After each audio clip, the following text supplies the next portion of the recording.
উমর যখন তরবারি লইয়া ঘোড়ায়, আবু জাহেলের ক্ষমতা নাই উমরের সামনে দাঁড়াইয়া কথা বলার। সেই উমর ঘোষণা দিছে নামাজ প্রকাশ্যে শুরু হবে। সেদিন থেকে নামাজ মক্কাতে প্রকাশ্যে শুরু হয়েছে। জোরে কোন সুবহানাল্লাহ।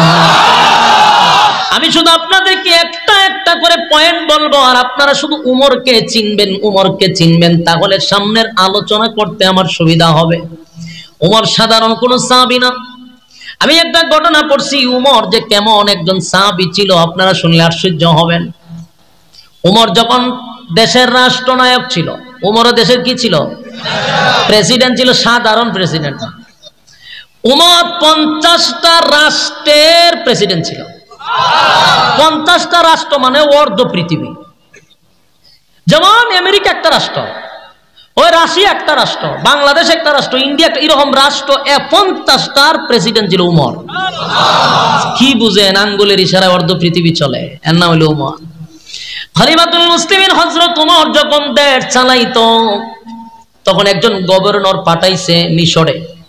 মিশরে যিনি দেখভাল করেন, যিনি পরিচালনা করেন, যার দায়িত্ব মিশর চলে, ওনার নাম হলো আমর ইবনুল আস রাদিয়াল্লাহু তাআলা আনহু।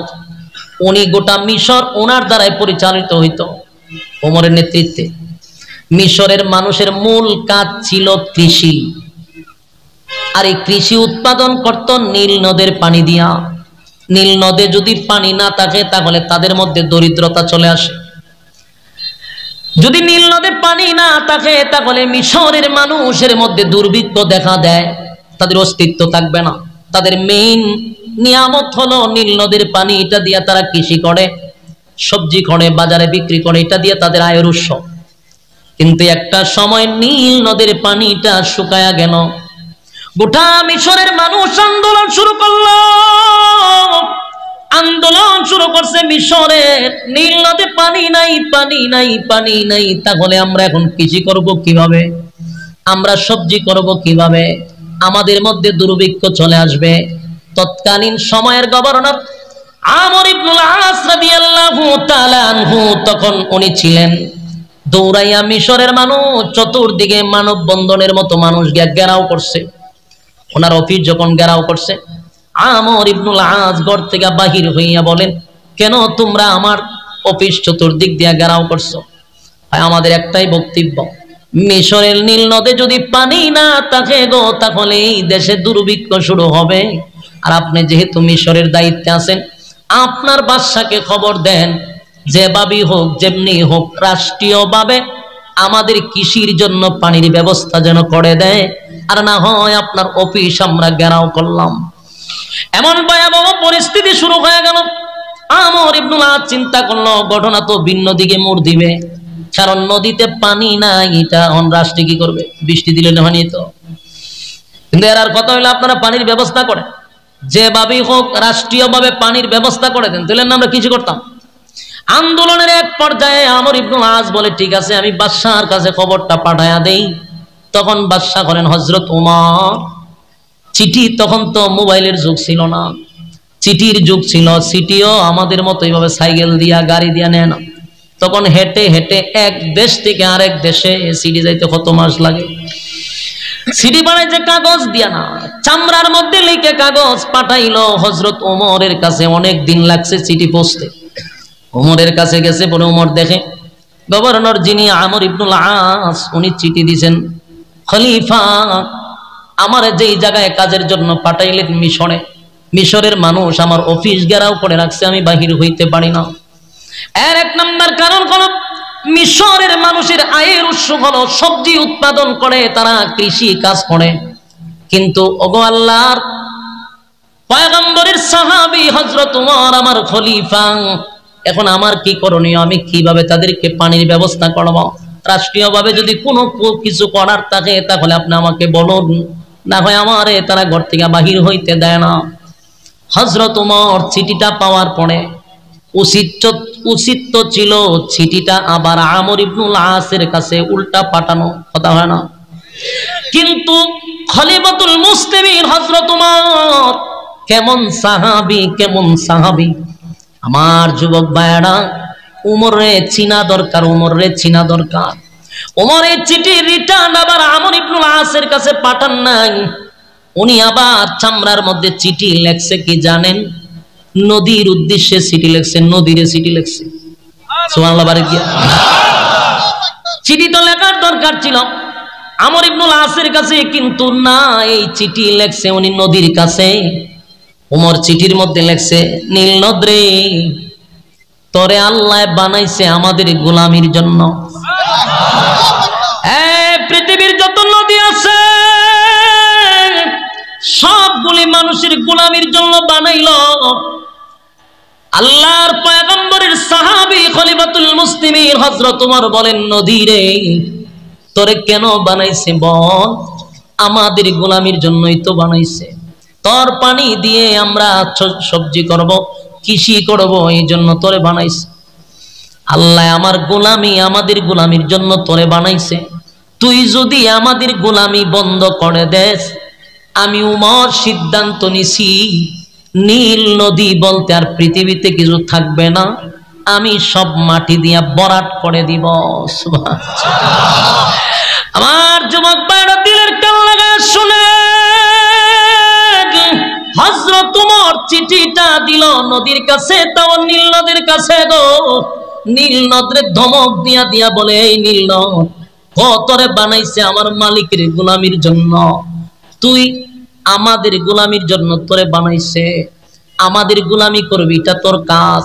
তুই যদি বান্দার গোলামি করা বন্ধ করস, বান্দা হইয়া আমি এই নীল নদ চিরতরে বন্ধ করে দিব, পৃথিবীর মানচিত্রে নীল নদ থাকবে না। তাই হযরত ওমর বলল, আমার চিঠিটা পাওয়ার পরে তুই তোর ভিতর থেকে পানি বের করবি, পানি দিতে তুই বাধ্য থাকবি, না হয় আমি ওমরের কথা লড়বে না। এই কথা লেখা চিঠি লেখা মিশরে আবার পাঠাইছে। মিশরে চিঠি যাওয়ার পরে জনগণের হাতেও চিঠি পৌঁছে গেছে। চিঠি যখন দেখছে মানুষ, উমর রে পাগল বলতে শুরু করলো, হাসাহাসি শুরু করলো, তামাশা শুরু করলো। দেশের জনগণ বলে, উমর কি আমাদের সঙ্গে ফাজলামি করে? উমর কি আমাদের সঙ্গে তামাশা করে? আমাদের বিপদের সময়, আমাদের মুসিবতের সময় উমর সুষ্ঠু কোনো একটা ব্যবস্থা না করে উল্টা আমাদের সঙ্গে মস্কারা শুরু করছে। বলুন, স্বাভাবিক এই চিঠি দেখলে আমরাও বলতাম যে আমাদের সঙ্গে মস্কারা চলতেছে, ঠিক নেই? যেমন আমাদের বাংলাদেশের যখন বেগুনের দাম বেড়ে গেছে, তখন আমাদের প্রধানমন্ত্রী আমরা সাথে মস্কারা করছে। হয় আমরা বলে চাল কুমড়া দিয়া মিষ্টি কুমড়া দিয়ে বেগুনি খাইতাম। চাউলের দাম বেড়ে গেছে, আমরা হয় আলু খান, আমরা হয় মিষ্টি কুমড়া দিয়ে বেগুনি খান। এগুলা জাতির সঙ্গে বহু তামাশার ফাজলামি কিন্তু আম্মাজান করছে রে, আম্মাজান করছে।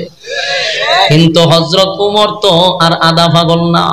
ওমর এমন একজন ব্যক্তি যার মেজাজ আল্লাহ পছন্দ করে। ওমরের চিঠি পাওয়ার পরে গোটা মিশরে আলোচনা সমালোচনা শুরু হয়ে গেল। দেশের বাদশা হইয়া জনগণের সাথে কেমনে মস্কারা করলো, জনগণের সাথে টাটকা মস্কারি করলো, মেনে নেওয়া যায় না। আন্দোলন আরো তীব্র হইতে লাগলো। দেশের জনগণ ঘর থেকে বাহির হইয়া রাজপথে নামলো। এত আন্দোলন শুরু করলো। আমর ইবনুল আস দেশের মানুষকে বলে, তোমরা শান্ত হও, তোমরা যারে নিয়ে হাসি তামসা করতেছ সেই উমর রে তোমরা চিনো, উমর রে আগে চিনতে হবে। জুরে কোন সুবহান। আমর ইবনুল আস বলে, দেশের মানুষ উমর রে চিনতে পারো না, উমরের চিঠি পাইয়া তোমরা এমন ভাবে হাসি তামসা শুরু করলা। আমার বক্তব্য হলো, আগে তোমরা উমর রে চিনো, তারপরে উমরের ব্যাপারে কথা বলো। তোমরা এখন যে হাসি তামসা করতেছ, আন্দোলন করতেছ, যেহেতু উমর চিঠিটা নদীর কাছে দিছে, আমরা নদীর কাছে চিঠিটা পৌঁছায়া দেই, এরপরে দেখো না কি হয়, তারপরে তোমরা আন্দোলন করতা। কথা হয় না? আন্দোলন করবা তো পড়ে, আগে তো দেখো চিঠি দিয়া কি হয়। মানুষে কয় এটা কি ফাইজলামি, নদী কি আমরার কথা শুনবো, নদী কি মানুষের কথা শুনে? আমর ইবনুল আস বলে, হ্যাঁ অবশ্যই নদী উমরের কথা শুনতে বাধ্য। সুবহানাল্লাহ। কেন বাধ্য? কারণ ওমর নদীর মালিকের সাথে সম্পর্ক। আমার যুবক ভাইরা দিলের কান লাগায় শুনে, আপনি যদি মালিকের সঙ্গে সম্পর্ক করেন গো, তাহলে এই পৃথিবীর সমস্ত মাখলুকাত আপনার গোলামি করতে বাধ্য। সূর্য মানুষের গোলামি করে, চন্দ্র মানুষের গোলামি করে, গাছ মানুষের গোলামি করে, নদী মানুষের গোলামি করে রে। কারণ আল্লাহ বলেন সমগ্র মাখলুকাত মানুষের গোলামির জন্য বানাইছি, মানুষকে বানাইছি আমি আল্লাহর গোলামির জন্য। মানুষ তুই যদি আমি আল্লাহর গোলামি করস, তাহলে আমি আল্লাহ তোদের ব্যাপারে অর্ডার দিয়া দিছি, মাখলুকাত তোর গোলামি করবে, তোর গোলামি করবে। মানুষ যখন আমার আল্লাহ ভুলে যায়, মানুষ যখন আল্লাহর গোলামি বন্ধ করে দেয়, মানুষের দাম থাকে না, মানুষের দাম থাকে না, জিনিসপত্রের দাম বেড়ে যায়।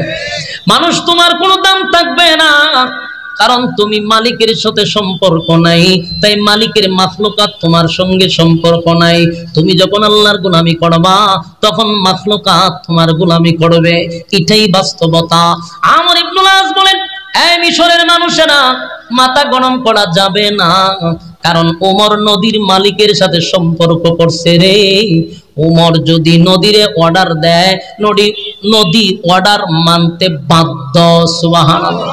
কারণ নদীর মালিকের সাথে সম্পর্ক কার?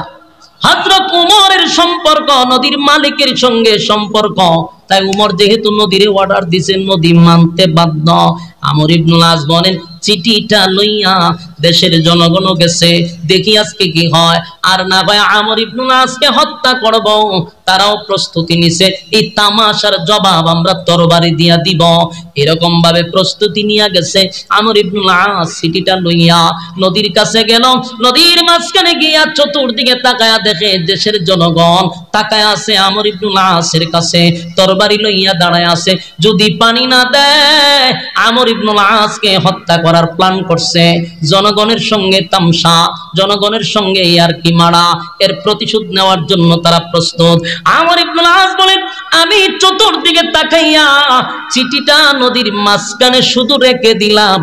রেখে আমি যখন সামনের দিকে আগাবো, আমি তাকায়া দেখি আমার পিছনে পানি দৌড়ায়, আমি সামনে দৌড়াই। চিৎকার দেয়া করি সুবহানাল্লাহ। একটা জবান বন্ধ রাখবেন, আল্লাহু আকবার। আরো জোরে করে আল্লাহু আকবার। এই ইমানের আওয়াজ দিয়ে বলেন আল্লাহু আকবার। হযরত ওমর আল্লাহর কথা শুনে, আমার মালিকের একজন প্রিয় ব্যক্তি হযরত ওমর। ওমর যেহেতু মালিকের কথা শুনে, তাই ওমরের কথা মাখলুক শুনতে বাধ্য। এই যে নীল নদে পানি হইল রে, বর্তমান বিজ্ঞান বারবার পরীক্ষা করে দেখে, ওই যে 1400 বছর আগে পানি হইছিল, আজ নীল নদের পানি কমেও নাই, বাড়েও নাই। হযরত ওমরকে চিনো? ওমর সাধারণ কোন সাহাবী নয় গো, ওমর সাধারণ কোন সাহাবী না। যেই উমরের মেজাজ আল্লাহর কাছে পছন্দ। সুবহানাল্লাহ। উমর যা চাইতো আল্লাহ তা নাজিল করত। দেখি সাধারণ কথা, আয়াত নাজিল হয় নবীদের উপরে, আল্লাহর নবীর উপরে কোরআন আয়াত নাজিল হয়েছে। কিন্তু আশ্চর্যের ব্যাপার হলো 21টা আয়াত হযরত উমরের মেজাজ মতো নাজিল হয়। সুবহানাল্লাহ। বাড়ি গিয়া যুবক ভাইরা, আমি শেষ কথাটা বলি, উমরকে চিনায়া আমার আলোচনা সামনের দিকে নিয়ে যাব। শুধু আরেকটা কথা, উমরের মেজাজ আল্লাহ পছন্দ করে। আরেকটা কথা শুনেন, আয়াত 21 জায়গায় নাজিল হয়েছে উমরের মেজাজ অনুযায়ী। সুবহানাল্লাহ।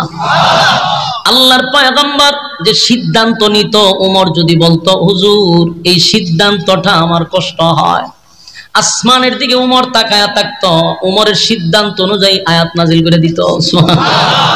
আল্লাহর হাবিব কিবরিয়া, মক্কার সবচেয়ে বড়, মদিনার সবচেয়ে বড় টাটকা শয়তানের জানাজা পড়াইতে নবী গেছে। মুনাফিক, সবচেয়ে বড় মুনাফিকের জানাজার নামাজে নবী উপস্থিত হইছে। তামাম মদিনার অলিতে গলিতে শহরে বন্দরে সব জায়গায় খবর পৌঁছে গেছে, তোমরা শুনছ মদিনার সবচেয়ে বড় মুনাফিকের জানাজা নবী পড়াবে। এটা কেমনে রে মদিনার মানুষ মাইনা নিবে? কেউ মেনে নিতে পারলো না, কিন্তু নবী পড়াবে এই জন্য বাধ্য হইয়া জানাজার মাঠে সবাই গেছে। উমরের কানেও গেছে, সবচেয়ে বড় মুনাফিকের জানাজা নবী পড়াবে। উমর তরবারি লইয়া গেছে, নবীরে নিষেধ করবে যে জানাজা পড়ায়েন না। নবীজির কাছে গেল। হযরত উমর পয়গম্বরের কাছে যাওয়ার পরে উমরের স্মরণ হয়ে গেল, আমি তো নবীরে নিষেধ করার কেউ না, আদেশ করারও কেউ না। আমি নবীরে আদেশও করতে পারি না, নবীরে নিষেধও করতে পারি না। আমার নবীরে আদেশ করলে আমার আল্লাহ করবে, নিষেধ করলে আল্লাহ করবে। তাই ওমর সামনে গিয়া ব্রেক করলেন আর আগাইলেন না, বেয়াদবি হয়ে যাবে। কিন্তু ওমরের ভিতরে বড় জ্বালা, যে লোকটার জানাজা নবী পড়ানোর জন্য প্রস্তুতি নিছে, লোকটা ভালো না। দেখতে ছিল বড় একজন ফিসাব, নবীর পিছনে নামাজ পড়তো, মাথায় ফাগরি, লম্বা ফাগরি, দাড়িও লম্বা, আবার পকেটে মেসওয়াক। দেখলে বোঝা যায় জান্নাতের দরজাগুলো খালি বেরিয়ে আসে। কিন্তু হে যে শয়তানের খারাজিল, কি আপনারে কে বুঝাইতো? এরকম নেক্সট সূরাতে দুকা দেয় লোক আছে না নাই? কথা বলেন না কেন? আমাদের সমাজে দেখবেন বড় বড় ফাগরি লাগাইয়া আপনার মুখ এক মেসওয়াক পকেটে রাখে, দাড়িও এই লম্বা যুব্ব আছে। কিন্তু এরা যে এত বড় আল্লাহর ওলি, কিন্তু এদের মূল কাহিনী হইল এরা মানুষ হত্যা করতে চায়, এরা রক্ত পিপাসু। এরাই হলো আব্দুল্লাহ ইবনে উবাই ইবনে সুলুল, ঠিক কিনা বলেন? যারা এত বড় দাড়ি আর টুপি লাগাইয়া ইসলামের নাম নিয়া প্রকাশ্যে মানুষের রক্ত খায়, এরা কোনো সময় আর যাই হোক এরা আল্লাহওয়ালা হইতে পারে না। আমি মনে করি আর আব্দুল্লাহ ইবনে উবাই ইবনে সুলুলের উত্তরসূরি। বাস্তব না বাস্তব? যতগুলা খুনি আপনারা দেখছেন সবগুলা খুনির মুখে দাড়ি। এক একটার বুজুর্গগিরি দেখছেন নি? দাড়ি টাড়ি পাঞ্জাবি সবই আছে। এত বড় বুজুর্গ, কিন্তু মানুষের রক্ত তারা খাইতে চায়। এরা খুনি, এরা আব্দুল্লাহ ইবনে উবাই ইবনে সুলুলের উত্তরসূরি। এজন্য সমাজে সবাই আল্লাহর ওলি নয়, নেক্সট সূরাতেও মানুষকে ধোঁকা দেওয়া হয়। সাবধান করে দিলাম। আপনাদের হাতে পায়ে ধরে বলি, আলেমদের বাহিরে পা ফালাইবেন না, আলেমদের বাহিরে জালেমদের সাথে হাত মিলাবেন না ইনশাআল্লাহ। বাংলাদেশে যে তাণ্ডব ঘটাইছে, এটা অত্যন্ত ঘৃণিত একটা কাজ তারা করছে, যেটা প্রত্যেকটা মুসলমানের কলিজায় আঘাত দিছে। যে ভাইগুলারে লইয়া এক প্লেট আমরা খাইলাম, একই সাথে চললাম, একই বিছানায় ঘুমাইলাম, আজকে এই সংঘর্ষ কারা বাঁধাইলো? কারা আমাদের কাছ থেকে দূরে সরাইলো? মাঝখানে খেয়ে ঢুকলো কেন? বুঝতেছেন না? এটার গভীর এক ষড়যন্ত্র, এই উম্মতের মধ্যে ফাটল সৃষ্টি করার জন্য। এটা ভারতীয় কোন চক্রান্ত ছাড়া আর কিছু হতে পারে না। এরা চক্রান্ত করে করে আমাদের ভাইদেরকে আমার কাছ থেকে দূরে সরাইতে চাচ্ছে। যেই সময় গোটা পৃথিবীতে তাবলীগ জামাতের একটা সয়লাব ছড়াইয়া গেছে, প্রত্যেক জায়গায় এই জামাতের এত গ্রহণযোগ্যতা সর্বমহলে বেড়ে গেছে, তখন এই সিদ্ধান্ত এরা নিছে যে সর্বনাশ, এরা যেইভাবে কাজ করতেছে এইভাবে যদি চলতে থাকে, আগামীর বাংলাদেশ ইসলামের বাংলাদেশ। তাই মাঝখানে দিল ফাটল ধরায়। আপনারা ইতিমধ্যে দেখতে পাচ্ছেন যেই ধরনের দ্বন্দ্ব শুরু হয়েছে। আল্লাহ আমাদেরকে হেফাজত করুক, আমাদের এই ভুল থেকে আমাদের ভাইদেরকে আমাদের কাছে ফিরাইয়া দাও। এই ঘটনাটা কিতা লড়াচড়া করতেছে, কিতা কষ্ট লাগছে নি? বুঝতে হবে। এখন যদি উড়ইতে কিন্তু স্লোগান শুরু হয়ে যাবে, আর এখন একটা শুরু হইতো না, 2 নম্বর স্লোগান শুরু হইব। কারণ এই এখন যে কথা বলতেছি, এই কথা বলার পরে উঠবেন কেন? ঘটনা কিতা? কষ্ট লাগতেছে? আমার কথাগুলা স্পষ্ট, অস্পষ্ট না।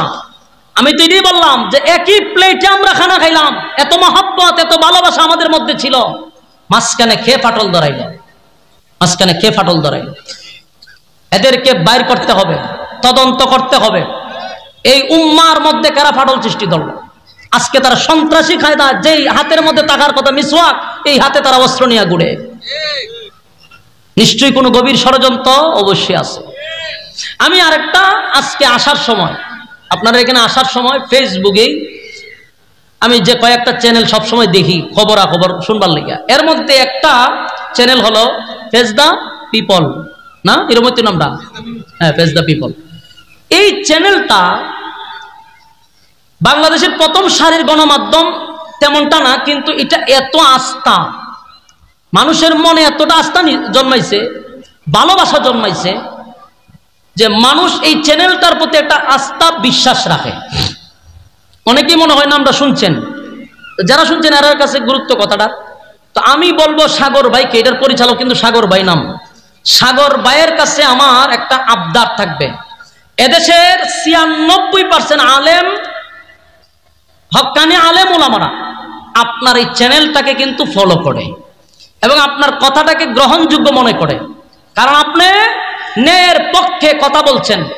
বাংলাদেশে যখন 71 সময় টিভি ছিল, যারা নাটক করত নিউজ নিয়া, তখন আপনি সত্যের পক্ষে অনেক কথা তুলে ধরছেন।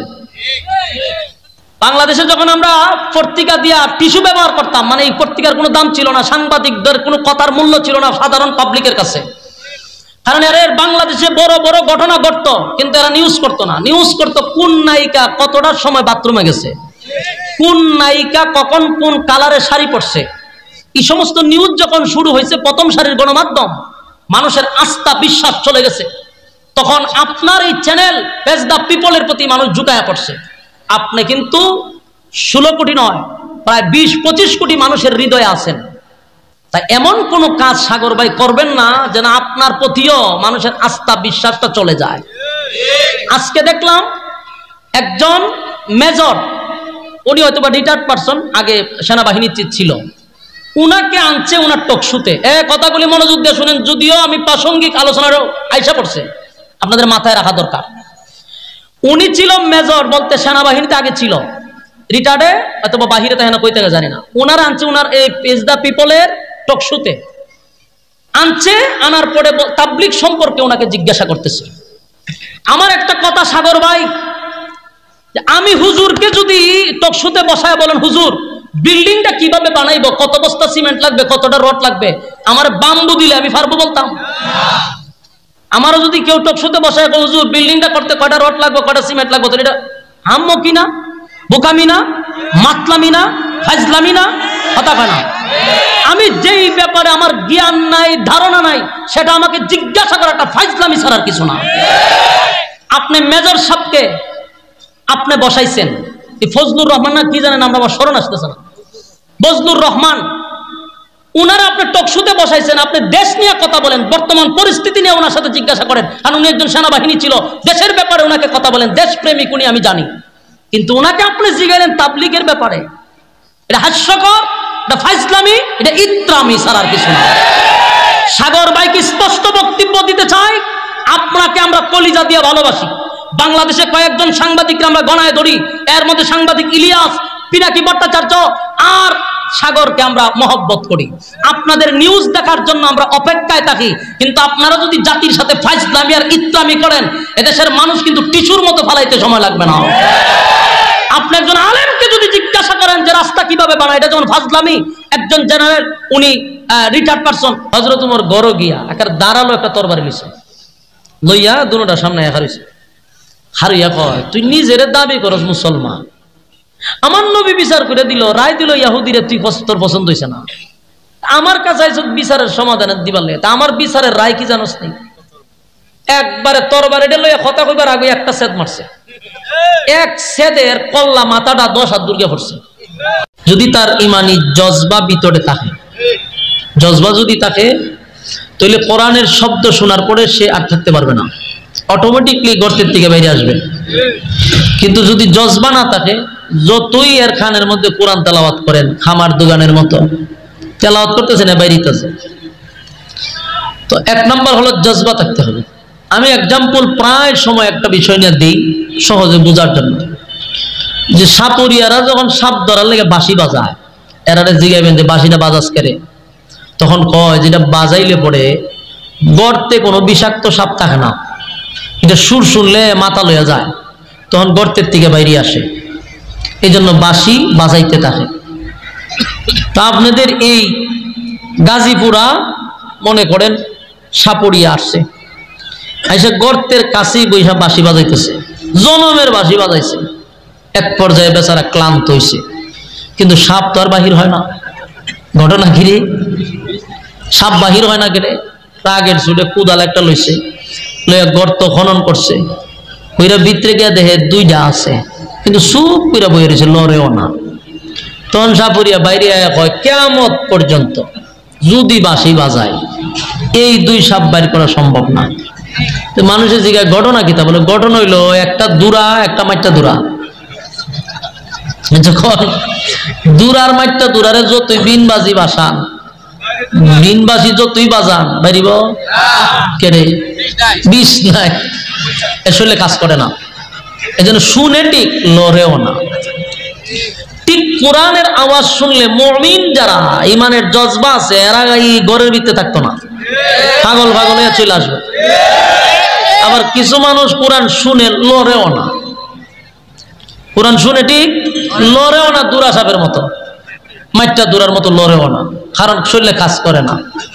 কথা কোরআনের আওয়াজ দিয়ে শুনে শরীরে কাজ করে না, সব শরীরের পার্টস যা আছে সব ধ্বংস করে দিছে।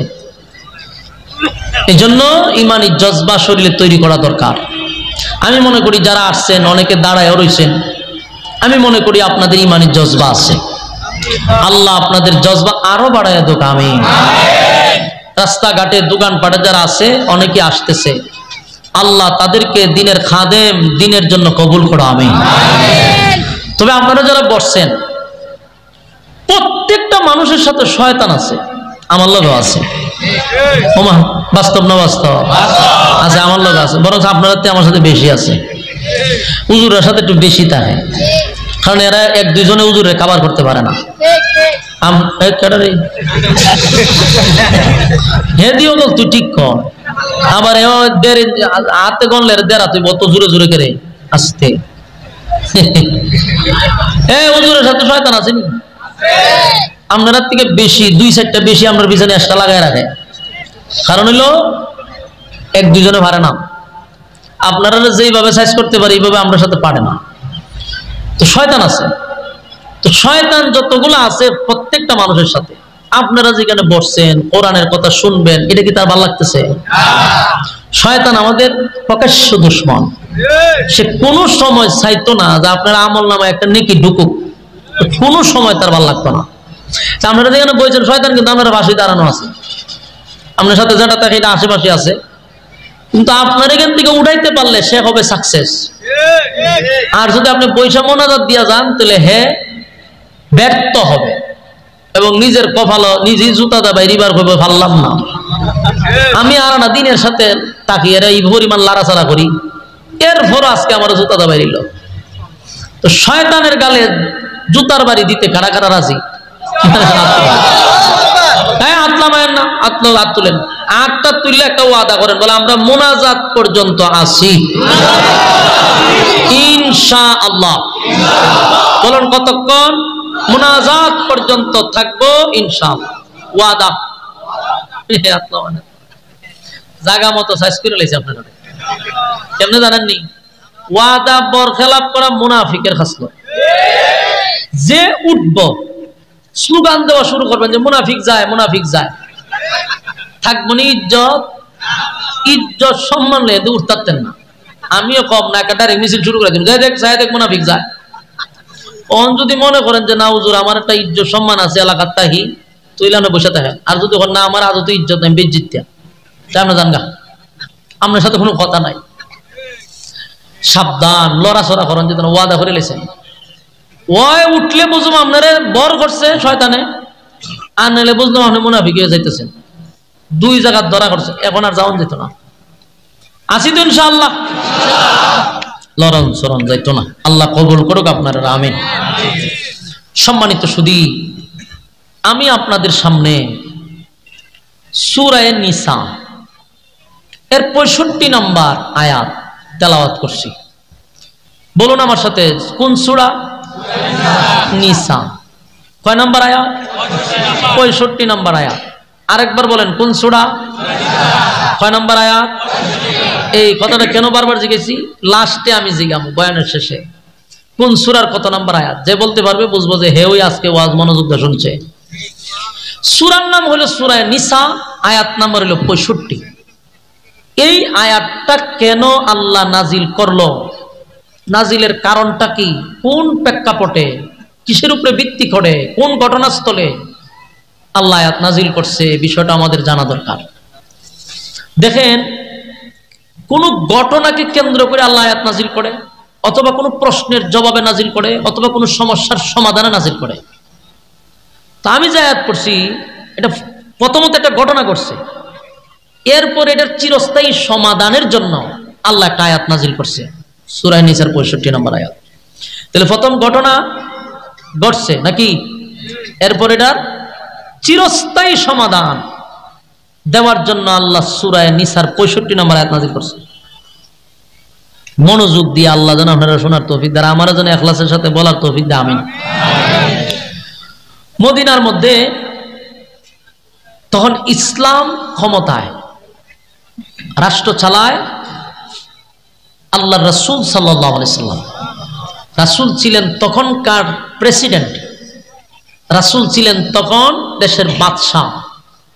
জানেননি আপনারা রাসূলদের দেশের বাদশাহ আছেন, এটা জানেননি? আমাদের দেশের অনেক মুসল্লিরা এখনো জানে না যে নবী যে দেশের প্রেসিডেন্ট ছিল। অনেক মুসল্লি জানে না। জানে কি জানেননি? জানেন নবীর ফেটা ভাত্তর আছি, নবী গরিব আছি। এই ওয়াজ শুনতে শুনতে শুনতে পাবলিক এমন মুখস্থ করছে, এমন একটাই জানে যে আমার নবী আছেন গরিব, ফেডো আছেন ভাত্তর। আর এটার জন্য পাবলিক দোষী না, দোষী হইলে আমাদের মতো কিছু হুজুর মৌলবী। মৌলবী হারানা জীবন ওয়াজ করছে, খানো দুইরা নবী গরিব আছেন, ফেডো ভাত্তর আছে। আর এই ওয়াজের এত প্রভাব পড়ছে, এই ওয়াজ এত প্রভাব পড়ছে নাস্তিক পাড়ায়, আপনি শুনলে আশ্চর্য হবে। সমস্ত নাস্তিক পাড়ায় এই ওয়াজ কিন্তু মুখস্থ। এরা কিছু হইলে জানে ইসলামটা মানি হলো একটা গরিব দরিদ্র, এদের নবীর পেটে পাত্র ছিল।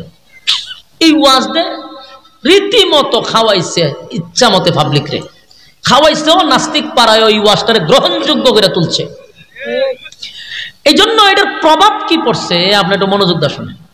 এই ওয়াজের কি পরিমাণ প্রভাব পড়ছে।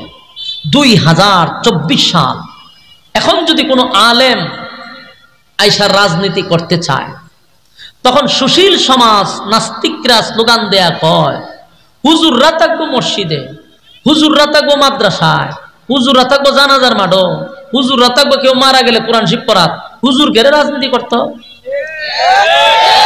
কথাটা কেন কয় আমি একটা একটা করে বুঝাইতেছি। এই যে কথাটা তারা প্রায় সময় বলে, আলেমরা দেখলে হয় হেরা রাজনীতি করতে পারে, হেরা রাজনীতি করতে পারে। এই কথাটা কেন বলে? কারণ এরার ধারণা হইল ইসলাম গরিব, নবীর ভেড়া আছেন ভাত্তর, এরা থাকবো মসজিদ, এরা থাকবো মাদ্রাসা, রাজনীতি করতে পারে। এই ওয়াজের প্রভাব কি পরিমাণ পড়ছে বুঝতেছেন?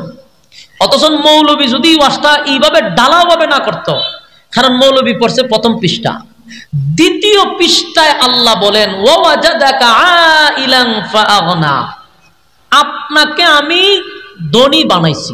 আপনি গরিব ছিলেন, আপনাকে আমি ধনী বানাইছি। তা আমার প্রশ্ন হলো, নবী গরিব ছিল এটা তো আগের পৃষ্ঠা, পরের পৃষ্ঠায় যে নবীর আল্লাহ ধনী বানাইলো, এই ওয়াজ করস না কেন? এই ওয়াজ পাবলিকরে মুখস্থ করাস না কেন? ব্রেনে ঢুকাস না কেন? সারাটা জীবন ওয়াজ শুনাইলি ফেডো ভাত্তর, পরের পৃষ্ঠাত না আল্লাহ ধনী বানাইছে। এগুলার দ্বারা ইসলামকে খাটো করা হয়, ইসলামটারে নাস্তিকদের কাছে মানে হাসির পাত্র বানানো হয়। আমার ইসলাম শুধু গরিব নয়, নবী ছিলেন গরিব, আল্লাহ হয় আপনাকে ধনী বানাইছি। কেমন ধনী? দেশের বাদশাহ বানাইছি, বাদশাহ। আফসুস আফসুস, আমার নবী ছিল দেশের প্রেসিডেন্ট। এই ওয়াজ না তোর বেশি বেশি করে করা দরকার। এই ওয়াজ না করে ফেডের ভাত্তরের ওয়াজ, আর এমন খাওয়ানি খাওয়াইছে ওয়াজ। এটা এখন নবী প্রেসিডেন্ট বলে বিশ্বাস করে না মানছে।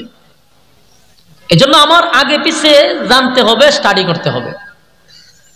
24 সালে আলেমরা ওয়াজ করতে গেলে, রাজনীতি করতে গেলে রাজনীতি ভাইসত কই, এখন এরারে মন ডাক হয় কিতা। আমার তো মাঝে মধ্যে মনে হয় খাঁচা কঞ্চি দিয়ে গন্যা আধা ঘন্টা বাইরে নি, এর নিচে বাইরে নিয়ে যাইতো না। এটা বুঝানি দরকার যে তুই যে আমাদেরকে বলস, আলেমদেরকে বলস রাজনীতি কোথায় পাইছি। আমার প্রশ্ন হলো, রাজনীতি তোরা কই পাইছস? তোরা রাজনীতির কই পেয়েছিস? আমরা তো রাজনীতি পাইছি, আমার নবী ছিল দেশের প্রেসিডেন্ট, আমরা নবীর থেকে রাজনীতি শিখছি। আল্লাহ নবী ছিল দেশের প্রেসিডেন্ট, ও হযরত আবু বকর ছিল দেশের প্রেসিডেন্ট, হযরত উমর ছিল দেশের প্রেসিডেন্ট, হযরত উসমান ছিল দেশের প্রেসিডেন্ট, হযরত আলী ছিল দেশের প্রেসিডেন্ট। আমরা রাজনীতি কই পেয়েছি? কম সহ্য করুন যায়, আধা ঘন্টা বলছি কম হয়েছে, একটু বাড়াইতে 1 ঘন্টা ফিটাইতে। আলেম ওলামারা রাজনীতি বাইসাত করতে হবে। আজকে যদি বাংলাদেশে আলেমরা রাজনীতি করত, এই দৃশ্য আপনাদের দেখতে হতো না। আলেমরা রাজনীতি থাকলে দেশের টাকা বিদেশে পাচার হতো না, দেশে লুটপাট হতো না, বেগম পাড়ায় বাড়ি হতো না, এই দেশে গুম খুন দর্শন নারী কেলেঙ্কারি চাঁদাবাজি টেন্ডারবাজি হইতো না। হয় কেন? অযোগ্যকে যোগ্যতার স্থানে বসানোর কারণে। তো রাজনীতি করেন কেন? রাজনীতি তোরা পাইলে কো, আর এই রাজনীতি পাইছত কো? দুর্নীতি করা রাজনীতি, দেশের টাকা বাহিরে পাচার করা পাইছত কো? দর্শনের মানে পিএইচডি করা, দর্শনের সেঞ্চুরি করা পাইছত কো? এজন্য ইসলাম ক্ষমতায় আসলে টেন্ডারবাজি চাঁদাবাজি থাকবে না। আর দোষ তো আমরা না, দোষ আপনাদের। এই যেখানে অতগুলো মানুষ বসে রয়েছে না, আপনাদের এখানকার ইমাম কাটা খতিব কাটা, এখানকার খতিব সভা সিনে হজ্জা। আচ্ছা মনে করেন যে আলেমরা বসে রয়েছে, এখানকার খতিবই মনে করেন আগামীতে যদি দাঁড়ায়, সাধারণ একটা চেয়ারম্যানই যদি দাঁড়ায়, ঠিক আপনাদের মতো মুসল্লিরা ইমাম সাহেবের ভোট দিতেন না।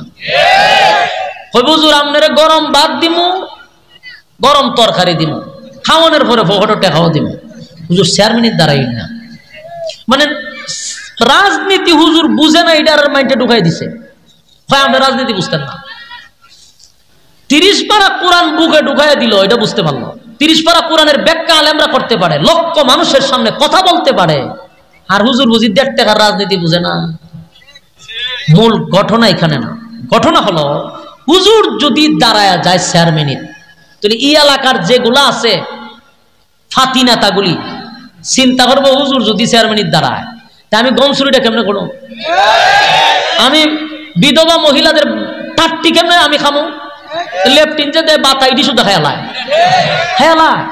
ইউনিয়ন অফিসে আমি একবার গিয়া দেখি আপনার ওই যে কি কয় চৌকিদারের সাথে 2 মহিলা লাগছে ঝগড়া। তো অনেকক্ষণ দেখতে দেখতে আমি চৌকিদার রেখে জিগেলাম যে ঘটনাটা কি তা কইনি, কইলাম আপনার যে সরম সরম, আমি সরম রে হইনা লই। হয় এই মহিলার 2টা লেফটিন এর নামে বরাদ্দ ছিল, আজকে 15 দিন ধরে আয়, কিন্তু লেফটিন নাই। তুমি লেফটিনটা গেল কই? চেয়ারম্যান খাইলিছে। তা আমি সেপ পালাইছি, আমি সি সি সি রুচির মধ্যে এরকম কুত্তায় প্রস্রাব করলে লেফটিনও খায়। খাইছত রাস্তাঘাটের ইট বালু খাইছত, খাইলা রোডের বদলা বাজ দিছ, তাও দে লেফটিন খাস কেমন? এত নিছিলাম সে। আর এই 2 বিধবা মহিলা এমন জকরা চৌকিদার মাইরি লইব বাইরিয়া। ওই 15 দিন আগে আমার নাম আনলে, লিস্টি আনলে, পাশের বাড়ির মহিলা লেফটিন ভাইলে, আমি ভাইলাম না কেটে। উনি মহিলারও তার চৌকিদারে কইতে না খাই লিছে, আমার কাছে কইছে কইছে খাই লিছে। ওই বেটির খাইছে 2টা, আর গ্রামের খাইছে আরো 2টা। ওইভাবে আর 10টা এরা খায় প্রত্যেক বছরই। এর মধ্যে কপাল খারাপই 2 মহিলার, আর মহিলাও খুব ডেঞ্জারাস, অন্য মহিলারা তো খবর লয় না। এই 2 মহিলা চৌকিদারের খাবার কইলা লাইতেছে লেফটিন দে আমার। যে কোন তো ইউনিয়ন অফিসে যদি একজন আলেম দাঁড়াইতো, এই মহিলা লেফটিন হলে ঝগড়া করতো। এই খাচ্ছতের কারণে আলেমরা রে রাজনীতি ঢুকায় না। আপনারা ঢুকলে আমরা সাদাবাজি করুম কেমনে, টেন্ডারবাজি করুম কেমনে? মূল ঘটনা এখানে। আপনাদের কাছে বলি, বিবেকের কাছে প্রশ্ন রাখি, বহু বাংলাদেশ দেখছেন, এবার ইসলামের বাংলাদেশের জন্য অপেক্ষা করেন। সবগুলা দেখা শেষ, সোনার বাংলা দেখছি, রূপার বাংলা দেখছি, নৌকার বাংলা দেখছি, দানের বাংলা দেখছি, লাঙ্গলের বাংলা দেখছি, মাগার সব বাংলা দেখা হয়েছে, ইসলামের বাংলা দেখি নাই। এবার ইসলামের বাংলার জন্য প্রস্তুতি নেন ইনশাআল্লাহ। সম্মানিত সুধী, তো আমার রাসূল ছিল দেশের প্রেসিডেন্ট, এটা আপনাদের মগজে ঢুকাই দেন, এটা যেন সারা জীবন মাথায় থাকে। রাসূল দেশের প্রেসিডেন্ট ছিল, খালি পেটে ভাত ছিল না, দেশে প্রেসিডেন্ট ছিল, দেশ চালাইছে রাসূলে। তখনকার ঘটনা, এক ইহুদি ব্যক্তি আর এক নামদারি জুব্বাওয়ালা দাড়িওয়ালা পাঞ্জাবিওয়ালা মুসলমান, দেখতে মাশাআল্লাহ মক্কার ইমাম, কিন্তু শয়তানের পুরা হারাজিল কি এরকম একটা লেবাসদারি লোক হে আয়া কইতাছে দুই ব্যক্তি ইহুদি আর নামদারি মুসলমান ব্যক্তিটা দুইজনে এমন ঝগড়া লাগছে একটা পণ্য নিয়া বোতল লই মনে করেন একজনে টানে এটা আমার হে কয়টা দূর আমার আমার আমার কইলে কি দরবার শেষ হইব নি তো সকালবেলা একজনে বাজারে যায় আর দেখছে দুইজনে খুব ঝগড়া করে বিকাল আয়া কইলো ভাই সারাদিন ঝগড়া করলেন বিচার তো শেষ হইল না তা আপনারা একটা কাজ করেন মাল একটা দাবি হইলো দুইজনের এটা শেষ হইতো না মরার আগেও আপনারা একজন বিচারকের শরণাপন্ন হন বিচারকে যে রায় দিব এটা মান্না বাড়ির যান দুই বলো দেখো কথা তো ঠিক সারাটা দিন ঝগড়া করলাম কেউ তো নিতে পারলাম না বিচার তো করা দরকার ইহুদি ব্যক্তি এটা কইল যে বাইরে বিচার যে করতি বিচারক কে মুসলমান ব্যক্তির দায়িত্ব দিছে তুই ক কোন বিচারকের মাধ্যমে বিচার করাইবি এ চিন্তা করছে আমি যেহেতু মুসলমান বিচারটা যদি নবীর কাছে লইয়া যায় তো রায় তো আমি পাবো হয় ঠিক আছে চল আমরা নবীর কাছে বিচার লইয়া যাবো ইহুদি রাজি দুইজন রাসূলের সামনে গিয়ে হুজুর সকাল থেকে বিকাল ঝগড়া হইছে এখন সমাধান হয়েছে কি সমাধান মাল এটা আমার কিন্তু ইহুদি কয়টা হের ইহুদি কয় না হুজুর এটা আসলে আমার হে কয়টা হের রাসূল কয় বুঝতে পারছো এটা তার এইভাবে হইতো না এটার একটা সুষ্ঠু তদন্ত নেওয়া দরকার তদন্তের মাধ্যমে জানতে পারবো আসলে মালটা কার এটা তার সাধারণ বিচার করলে হইতো না বাংলাদেশের 16 বছরে যে বিচার হয়েছে বিচার করলে চলবো সেপ দিয়া কোনো সময় লেপ দিয়া চলবো নি এটা তো তদন্ত করা দরকার রাসূল এটার তদন্ত করতেছে সুষ্ঠু তদন্তের মাধ্যমে বাইরে আইছে মালটা আসলে ইহুদি ব্যক্তির এটা মুসলমানের না তখন মুসলমান ব্যক্তিরা কইলে করে গায়ের জোর দেখায় লাভ নাই তদন্তের মাধ্যমে বাইরে আইছে মাল এটা ইহুদির তুই কেন মাঝখানে ঝগড়া করস মাল এটা হেরে দিয়ে রায় দিছে ইহুদিরে রায় দিয়ে দিছে ইহুদি এই ফুলা ফান্ডিরে দৌড়ে দেন স্যার আনালে দৌড়ে লইতে ঝগড়া লেগেছে হ্যাঁ দৌড়ে না দুন্ডারও দৌড়ে না আমাদের কত বড় সুতান আবার এখান দেয় আমাদের দৌড়ে লই ফোরেন টাইম নাই স্টেজ যাতাযাতি লেগেছে হ্যাঁ কথা না কই বাবা আপনার ভলান্টিয়ার কোথায় এদিকে যান এই তিনটা ফুলা ফান্ডিতে দৌড়াই দেন কেউ নাই একটা মানুষ উঠছে না যারা রেখে দৌড়াই দিব মনোযোগ নষ্ট হয় একটা ধ্যানে কথা বলা ভালো আচ্ছা এদিকে তাকান এখন এখন শুনেন রায় দিছে কারে এই মাশাআল্লাহ মনোযোগ আছে ইহুদি বাড়ি তুলে গেছে মা রাস্তার মধ্যে গিয়া চিন্তা করছেন জয় বাংলা হয় এমন হচ্ছে আম্মা হনা আছে আম্মা আছে মনে করছে আম্মা যে না এটা জানে না হ্যাঁ মনোযোগ দেন আল্লাহর রাসূল রায় দিছে ইহুদিরে ইহুদি মাল লইয়া বাড়ি যায় কিন্তু ওই যে দরবেশ নামদারি মুসলমান এর রাস্তা দিয়ে আবার ইহুদিরে আটকাইছে আটকায় কই যাস সারাদিন ঝগড়া করে মাল হয়েছে আমি বাড়ির যাবো না তো কই যাবো ও যাইতে না কেন ওই বিচারটা আমার আদতেই পছন্দ হয়েছে না ওই একজনে নাউজুবিল্লাহ কইছে বাকিরা কইছে না এ নাউজুবিল্লাহ দরকার সামনে আইতাছে কেরে নাউজুবিল্লাহ চিন্তা করেন আল্লাহর রাসূল বিচার করছে ওই যে দরবেশ রাস্তাতে কি কয় বিচার বলে এর পছন্দ হইছে না ইহুদি ব্যক্তি কয় বেটা বিচার তো করছে তোর রাসূল তোর নবী বিচার করে দিল তোর দলের লোকে বিচার করলো বিচারের রায় পেলাম আমি এখন তুই মাস মতো এসে রাখো বিচার মানুষ না বিচার পছন্দ হইছে না ইহুদি কয় আমার তো সন্দেহ লাগে তুই মুসলমান নেই ইহুদি কয় আমার সন্দেহ লাগে তুই মুসলমান হয় মার্কেটিং করিস না বিচার পছন্দ হয়েছে না এটা হইলো কথা এখন বিচার এটা আরেকবার করতে হইব ইহুদি কয় এখন এর সাথে ঝগড়া করলে পারতাম না সারাদিন ঝগড়া করে মাল ফাইলাম আমি এখন কয় আবার বলে হে বিচার করতে হে বিচার কেডা করবো তুই ক ওই উমরের কাছে যাম এই হেউ আবার নির্বাচন করছে উমরের খুব পছন্দ হয়েছে ইহুদির মনে মনে কথা হইল যে আমি যদিও ইহুদি ঈমান আনছি না কিন্তু মুসলমানের বিচারের প্রতি আমার বিশ্বাস আছে ইয়াকিন আছে ইহুদির কি বলবেন আমার বিশ্বাস হয় মুসলমানের বিচারটা কি সঠিক করে সঠিক বিচার খুব ক্লান্ত শরীর নিয়ে হয়তো ঠিক আছে চল গেছে দুজন আবার গিয়া দেহ হযরত উমর রে হুজুর আমরা একটা বিচারে লেগেছিলাম উমর কি বিচার হুজুর মালটা তো আমার কিন্তু ইহুদি ব্যক্তি জোর করে আমাতে মাল লইয়া জায়গা মুসলমান ব্যক্তিরা যখন কথা কইছে ইহুদি ব্যক্তি হুজুর বিচারের লেগে তো আপনার কাছে আবার আইছে, বিচারটা তো আপনি করবেন। তাহলে আমার একটা কথা আছে, আপনি যে বিচারটা করবেন এটা সানি বিচার। এর আগে বিচার করছে আপনার নবী মুহাম্মদুর রাসূলুল্লাহ সাল্লাল্লাহু আলাইহি ওয়াসাল্লাম। আপনার নবী বিচার কইরা রায় আমারে দিছে। আপনার আর মুসলমান ব্যক্তিরা রাস্তাতে সন্ত্রাসী কায়দায় আমারে কয় বিচার পছন্দ হইছে না, তাই আপনার কাছে আবার বিচার লই আইছে। এখন আপনি বুঝা বিচার করেন, এটা কিন্তু প্রথম বিচার না, এটা দ্বিতীয় বিচার। উমরে মুসলমান ব্যক্তিরা জিগা কিতারে ঘটনা সত্য, বুঝি ঘটনা না সত্য, ঘটনা সত্য হইলে রাসূল দি বিচার করে দিছে, রায় দিছে হেরে, তো তুই এখন আমার কাছে বিচার লইছ কে? হুজুর বিচারটা পছন্দ হইছে না।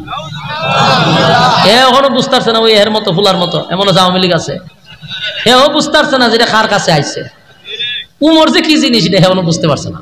নতুন, একবারে নতুন ঈমান আনছে, এই যে নতুন মুসলমান, বুঝতে পারছে না উমর কি জিনিস। উমরের দ্বারা হয় নবীর বিচার পছন্দ হয়েছে না। উমরের শরীরের রক্ত গরম হয়ে গেছে, কালার চেঞ্জ হয়ে গেছে চেহারা। উমরে কয় আচ্ছা তা আমার কাছে কেন আইছ? কামনে বিচারটা করে দিলে আমার পছন্দ হইব, আমি বিচার করলে পছন্দ হইব। কজি ঠিক আছে, তো দাঁড়ায় থাক, লড়িস না। এটা হলো উমরের বিচার। একটা সেট মারছে, কল্লা উড়াইছে, কয়টা হলো আমি উমরের বিচার। নবীর বিচার পছন্দ হয়েছে না, আমার দ্বারা আমার বিচার হইল এটা। উমরে কিন্তু কথা কইবার আগে হাত চলতো বেশি, উমর কথা কইতো কম, কাজ করতো বেশি। সাথে দিয়ে হুদি দাঁড়ায় আসিন, নিচে দিয়ে দুই রাস্তা আছেন, দুনো রাস্তা সারা শুরু করছে, কাপড় চুপড় সব বড়াই নিছে। এইভাবে কাঁপতেছে। উমরে যে তুই কাপড় করে কখন কি আমারে মারবে, তোরে ধরতাম না, সইতাম না, তুই মারলো বাড়ির যা। হেতে তো জীবনের লেগে বাচ্চা, কারণ এর সামনে একটা কল্লা উড়াই নিছে, কাঁপা শুরু করছে, দৌড় মারলো, এখন সব বনাস। উমরের কাছে কাছে বিচার লই একটা জায়গা মতো দিছে সাইজ করে, ইয়াহুদি মারলো এবারই। ঘটনা তো শেষ হয়ে গেছে গা, মূলত ঘটনা কিন্তু শেষ হয়েছে না, ঘটনা এখন খালি শুরু হয়েছে। আপনারা শোনার ধৈর্য থাকলে আমি কইতে পারবো, ঘটনা খালি শুরু হয়েছে, এতক্ষণ খালি আমি ভূমিকা হয়েছি, ঘটনা শুরু। উমর যারে হত্যা করছে শেষ, কিন্তু শেষ না, ঘটনা এখান থেকে শুরু হয়। যারে হত্যা করছে তার আবার ভাই আছে, আত্মীয় স্বজন আছে, এরায়া দেহে তার বাইরে কল্লা উড়াইছে। কে মারলো? উমর। কোন কারণে মারলো? এই কারণে মারলো। আত্মীয় স্বজন দলে দলে রাসূলের কাছে গেছে, রাসূল তখন প্রেসিডেন্ট। রাসূলের কাছে গিয়া প্রথম প্রশ্ন করছে, হুজুর একজনের বিচার আপনি কইরা দিচ্ছেন, তার যদি বিচার পছন্দ না হয়, সে অন্য জায়গায় যদি বিচার নিয়ে যায়, এটা কি ইসলামিক আইন অনুযায়ী কোনো অপরাধ? রাসূল কয় না, এটা কোনো অপরাধ না, বিচার একজনের পছন্দ না হইতে পারে। এখন এরা তাইলে আপনি বলেন আমার ভাইয়ের বিচার আপনি করছেন, তার পছন্দ হয়েছে না, বিচার লয়ে গেছে উমরের কাছে, উমর কেন আমার বাইরে হত্যা করত? তাহলে তো উমর নির্দোষ মানুষকে হত্যা করছে। ঘটনা ঘটছেনি, হেরা মামলা করে দিয়েছে উমরের নামে, হত্যা মামলা। কি মামলা? হত্যা মামলা। হত্যা মামলা যে কইছি, দেখেন একজনের শরীরে কোনো হিট আইছে না, কারণ বাংলাদেশের হত্যা মামলা দেখতে দেখতে এরা এটা কোনো বিষয় মনে করে না। বাংলাদেশের হত্যা মামলা 7টা কোন করলে কোনো অসুবিধা নাই, জোড়া কোন করে জেলা যায়, আবার কদিন পরে বাইরে আয় করে। এই কারণে আপনারা শরীরে লারা খাইছে না। এটা ইসলামিক আইন অনুযায়ী বিচার, হত্যার বদলা হত্যা। বলুন ইসলামের আইনে কি?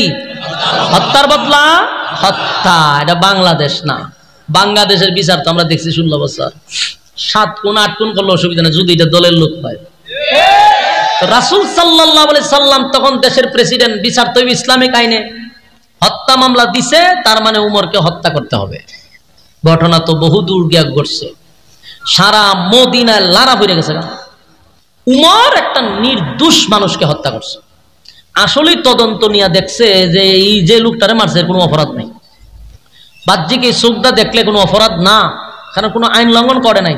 বিচার একজনের পছন্দ হয়েছে না, আরেকজনের কাছে বিচার লইয়া যাবে, এটা কোনো ধরনের অপরাধ না। তো উমর মারছে যে সবাই জানে নির্দোষ মানুষটারে মারছে।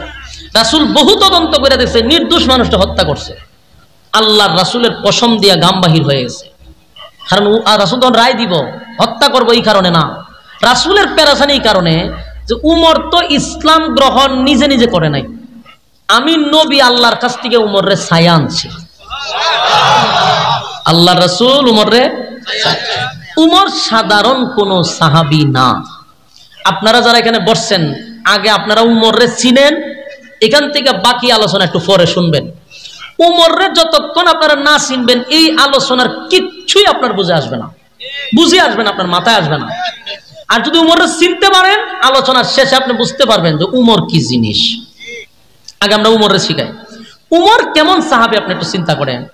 হযরত উমরের মধ্যে আল্লাহ এমন কিছু গুণ দিছে, যদি নবীর পরে আর কোন নবী দুনিয়াতে আসতো উমর আল্লাহ নবী বানাই দিত। উমর এমন একজন সাহাবী, ইসলাম ধর্ম গ্রহণ করছে পরেই তাকায়া দেখে মানুষ লুগায়া লুগায়া নামাজ পড়ে। উমর জিজ্ঞাসা করলো, হুজুর ঈমান আনছি এক আল্লাহর উপরে, আল্লাহর হুকুম পালন করব জমিনে, বাধা কিসের?